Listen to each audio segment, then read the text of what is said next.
definitely keep an eye on it. If someone wants to check out more, they can go to theseomethod.com/AMA and they can find out more about that. I've got a final couple of questions to finish up on, if I may. I just wanted to find out your thoughts on going after big niches versus little niches, because I know you have a whole variety of clients that you take on, and you do go after some really big niches. Do big niches scare you at all, or? No, not at all. Not even a bit. I love it. You know, you just give me the top level. If it's worth it for me, I'll go for it. Yeah. But at the end of the day, it comes down to confidence and resources, you know. I mean, I never used to be able to do that.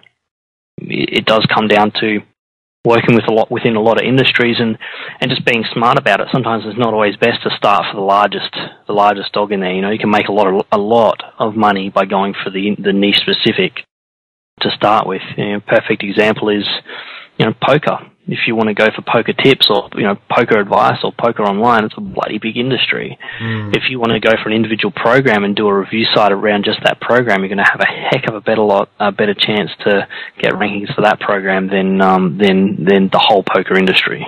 Yeah. And there's a lot of money. So, you know, it's in that case, you know, I'm not scared to go for a big one. Depends on exactly what the product is and where it targets to start with. If their site is already in a big industry, then usually I'll go for, you know, max out that site. And if you start an authority site or a large site, you usually end up niching that down into a specific anyway, but in another site, because once you've done as much as you can on that site, sometimes it's better to then start releasing niche specific versions of the same concept. Yeah.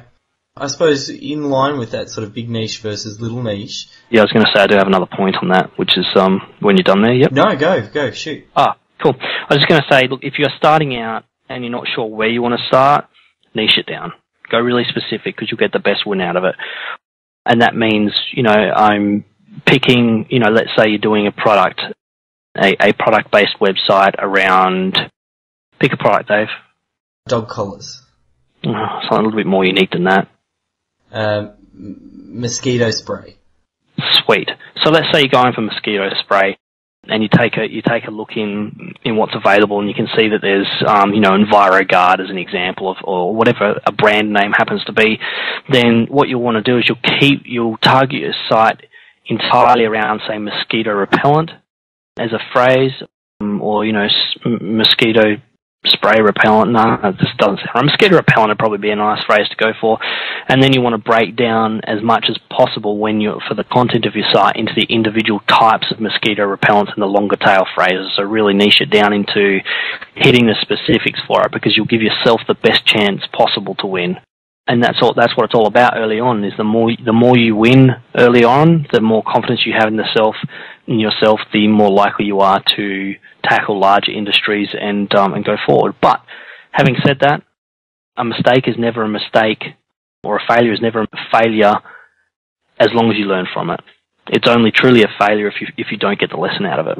Yeah, excellent. And I suppose leading in from that, we talk about sort of getting rankings and that sort of thing. Where do you see opportunity for getting easy rankings? You talked about really going for a lot of those longer tail keywords. Is there any other points, hint video, on where you see easy rankings, and perhaps even if you can comment on using video to rank for keywords?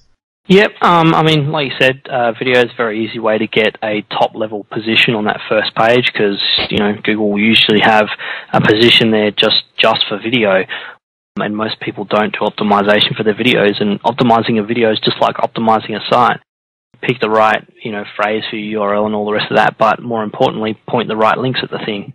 And, you know, we include an easy way to do that, you know, within the article marketing services at the link that Dave mentioned before, but you can also do it with any other link building method as well. In saying that, videos are a very easy way to get ranked, and if you have the right video there, it will give you an opportunity to almost pre-sell them into your service. Unfortunately, whilst it is a very quick and easy way to do it, I find that it doesn't necessarily lead me to a better, or what's the right way to say this? Sales. At the end of the day, I want sales, right? Yeah. That's what we're here for. A video is perfect for pre-selling a product.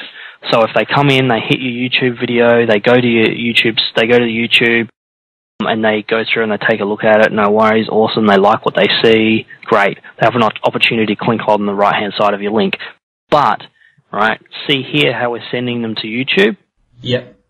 They go onto YouTube, they can get lost, they can start watching videos. But there is a tag that you can add, right, into your own pages that specify a video.